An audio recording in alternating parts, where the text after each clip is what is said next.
안녕하세요. 교육하는 엄마 제이입니다. 저는 요즘 엄마표 교육을 위한 그룹 코칭을 진행하고 있습니다. 책을 한 권 선정하고 이해를 도울 수 있는 관련 영상을 보내드립니다. 그리고 온라인 화상회의로 만나 각자의 상황에 맞게 적용할 수 있도록 코칭하고 적용하신 부분에 피드백을 해드리고 있습니다. 궁극적으로 엄마 스스로 아이의 상태를 빠르고 정확하게 진단하고 상황에 맞는 해법까지 스스로 제시할 수 있어야 하니까요. 오늘 영상에서는 엄마 스스로 오은영 박사님처럼 아이의 행동과 말의 진짜 원인을 찾아내실 수 있는 방법을 알려드리겠습니다. 우선 기억하셔야 할 점은 모든 행동에는 분명히 원인이 있다는 것입니다. 왜 그런지 모르겠다 라는 마음을 내려놓으시고 분명히 이유는 있다. 왜 그런지 찾겠다. 그리고 찾을 수 있다 라는 마음으로 시작해 주세요. 상담하면서 마음이 많이 아플 때가 있습니다. 엄마 자신은 정상이고 아이는 문제아로 보시는 경우입니다. 어머니의 말씀이 맞을 수도 있습니다. 하지만 엄마도 정상이고 아이도 정상이지만 기질이, 성향이, 성격이 맞지 않을 수 있습니다. 일례로 엄마나 아이 둘 중 한 명은 청각이 매우 예민하고 한 명은 둔한 경우를 생각해 보세요. 예민한 입장에서는 사사건건 불편하고 힘들고 때로는 괴로울 지경일 것입니다. 둔한 입장에서는 별것도 아닌 것에 예민하게 구는 상대방으로 짜증이 날 것입니다. 이처럼 누구의 잘못보다 서로 이해하기 힘든, 서로 거리를 좁히기 힘든 부분이 많이 있습니다. 또 엄마는 이런저런 경험을 겪어온 수십 년의 시간 동안 쌓인 인생의 경험치가 있지만 아이는 제로 세팅으로 태어나서 이제 몇 년의 경험과 교육으로 배운 것은 엄마가 알고 있는 것의 10분의 1, 100분의 1도 되지 않을 수 있습니다. 그런데 마치 다 알면서 일부러 이상한 행동을 한다거나 알아서 하고 있지 못한다고 접근을 하시면 아이 입장에서 억울함만 쌓여갈 뿐입니다. 지금까지 경험해 본 적 없는 새로운 업무를 하는 직장 생활을 시작한다고 생각해 보세요. 애써 노력해서 업무를 처리해 놓았는데 일을 제대로 처리 못했다는 지적을 넘어 머리가 나쁘냐, 노력이 부족하다, 일부러 일을 망친 건 아니냐 이런 이야기를 듣는다면 아니 처음에서 그럴 수도 있지, 좋게 가르쳐 주면 되지, 왜 저렇게 말해? 이런 생각 하시지 않으시겠어요? 엄마가 살아온 세월의 경험과 지식을 아이들은 갖고 있지 못하다는 것을 기억해 주세요. 오은영 박사님이 늘 말씀하시는 것처럼 아이는 꽤 오랜 시간 동안 꾸준히 가르쳐 주어야 할 대상이지 싸워서 이겨야 하는 대상이 아닙니다. 그렇다면 이런저런 상황을 다 떠나 어떻게 하면 원인을 제대로 진단할 수 있을까요? 첫째, 감정과 이성을 분리하라. 감정과 이성을 분리하셔야 제대로 진단할 수 있습니다. 예를 들어 아이가 들고 있던 컵이 깨뜨려지는 상황이 생겼다고 해보겠습니다.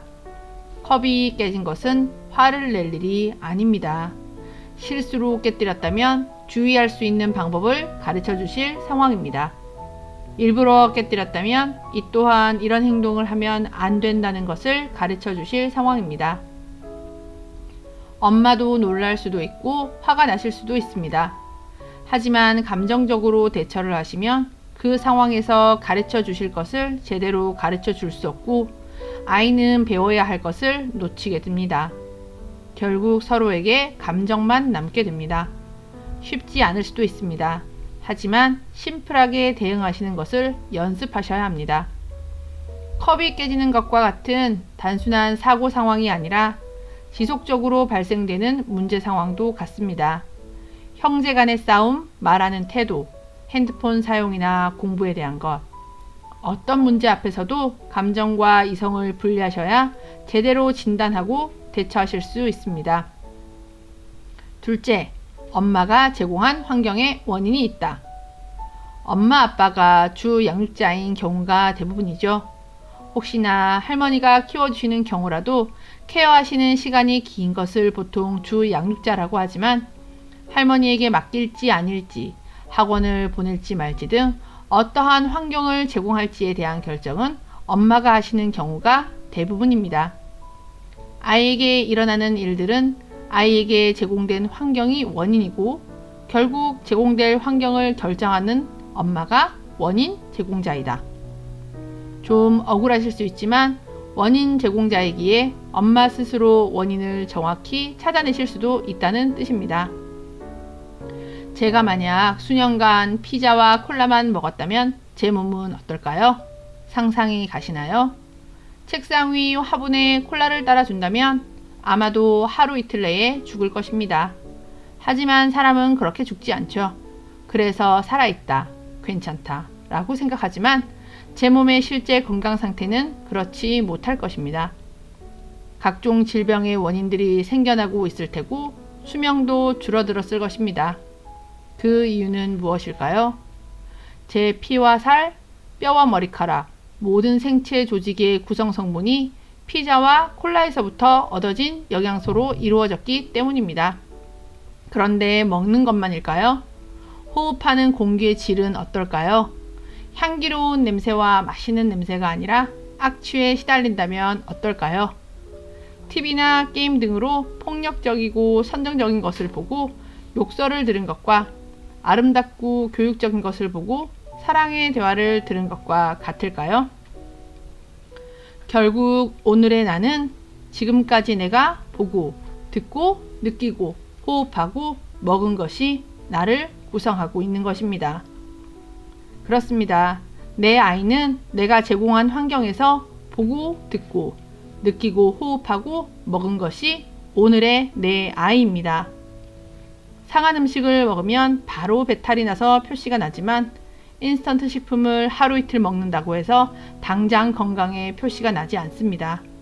일정량 이상 누적이 돼야 나타나게 되는 것이죠. 오늘 아이의 말과 행동이 이해되지 않으실 수 있습니다. 아주 예전 일의 영향일 수도 있고 미세하게 누적되어 온 것이 이제야 나타난 것일 수 있기 때문에 원인을 도대체 모르겠다는 말이 나올 수 있습니다. 갑자기 오늘 나쁜 친구를 만났다고 오늘 욕설을 하고 난폭해질 수 있을까요? 아이가 오늘의 행동이 나오기까지 변화의 과정이 없었을까요? 정말 하루아침에 변화된 것은 아닐 것입니다. 어제까지 엄마를 바라보며 사랑한다고 말하고 볼을 부비던 아이가 오늘 갑자기 방문을 쾅 하고 닫고 들어가며 온갖 짜증을 부릴 수는 없다는 이야기입니다. 영상의 처음에 말씀드린 것처럼 모든 행동에는 분명히 원인이 있습니다. 도대체 왜 이러는지 모르겠다 라는 마음을 내려놓으시고 분명히 이유는 있다, 왜 그러는지 찾겠다, 그리고 찾을 수 있다 라는 마음으로 관찰하세요. 저와 함께 그룹 코칭을 진행하신 모든 분들이 스스로 아이의 문제 행동 원인을 다 찾으시고 정말 모르겠던 아이의 마음을 이해하기 시작하셨습니다.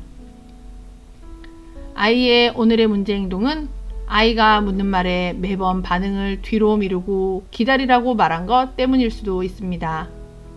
사실은 동생이 먼저 괴롭혀서 시작된 싸움에 항상 형이라고 혼난 억울함 때문일 수 있습니다.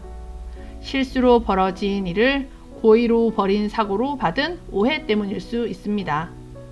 엄마가 했던 사소한 약속들이 지켜지지 않아 신뢰를 쌓지 못했기 때문일 수 있습니다. 기억하세요.